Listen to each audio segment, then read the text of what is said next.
Alam nyo ba na dito sa Bulacan ay matatagpuan nyo ang isa sa may pinakamasarap na nag-o-offer ng pansit? Na dati ay sa harap lang ng bahay sila nagtitinda pero ngayon may restaurant at may iba't iba na kayong pamimilian na pagkain. At ngayong araw ay samahan nyo kaming subukan ang ilan sa mga nagsasarapan nilang pagkain pati na nga rin itong kakaibang itim na pansit. Kaya tara! For today's vlog ay dumayo nga kami dito sa may Bessy's Bistro and Cafe na matatagpuan sa Bukid Street, Matungaw, Bulacan.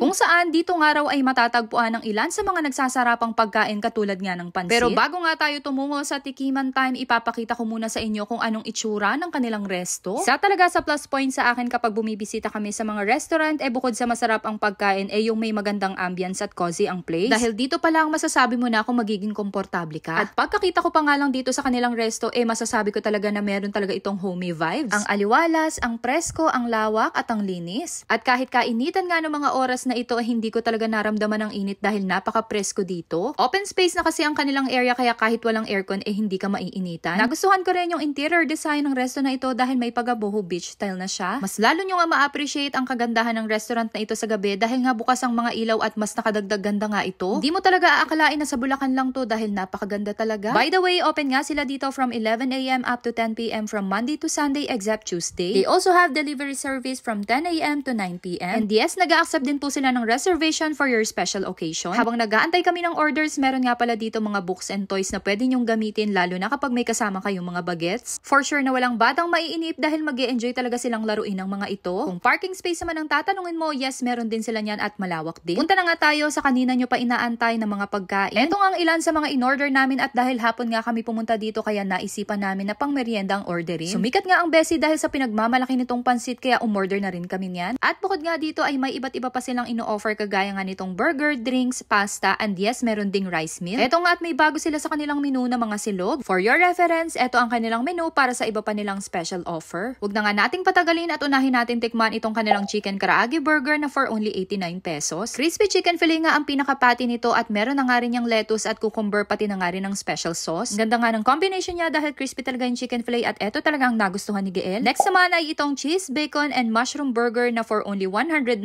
pesos. Isa rin ito sa nagustuhan namin dahil kita nyo naman hindi tinipid. Homemade na nga rin ang pinaka-beef patty nito kaya talagang napakalasa niya at masarap. Next naman natin itong kanilang chicken na isa sa best sa kanilang pulutan. Soy garlic flavor nga itong aming napili and for me medyo naalatan lang ako ng konti pero overall ay masarap naman ito at juicy. Bagay talaga ito pamulutan at syempre mas masarap kung may rice. Next naman natin itong kanilang kakaibang beef nachos. Iba kasi ang nacho chips na ginamit nila at ngayon ko pa nga lang din ito nakita. Pero kahit kakaiba nga ang kanilang nacho chips napakasarap naman talaga at napaka-crunchy din. Super na-enjoy ko talaga to and for only 179 pesos. Next na nga natin ang kanilang bestseller na pansit gisado kung saan dito talaga nagsimula ang Bessie. Na hanggang ngayon ay talaga namang tinatangkilik mapa online man yan o mapa dine-in. Pansit matungaw nga rin ang tawag nila dito at talaga namang hindi ka magsisisi. Nakakagulat din talaga ang kanilang serving dahil kita nyo good for 2 to 3 lang to pero parang isang bilao na. Super affordable dahil 159 pesos lang ang order nito. Napakalasa namang tunay at napakarami ring sahog. Dito talaga ako pinaka-excited sa itim na pansit. Ngayon nga lang din talaga ako nakakita ng ganitong klaseng pansit at ito nga ang kanilang seafood black pansit. Nakakagulat dahil for only 189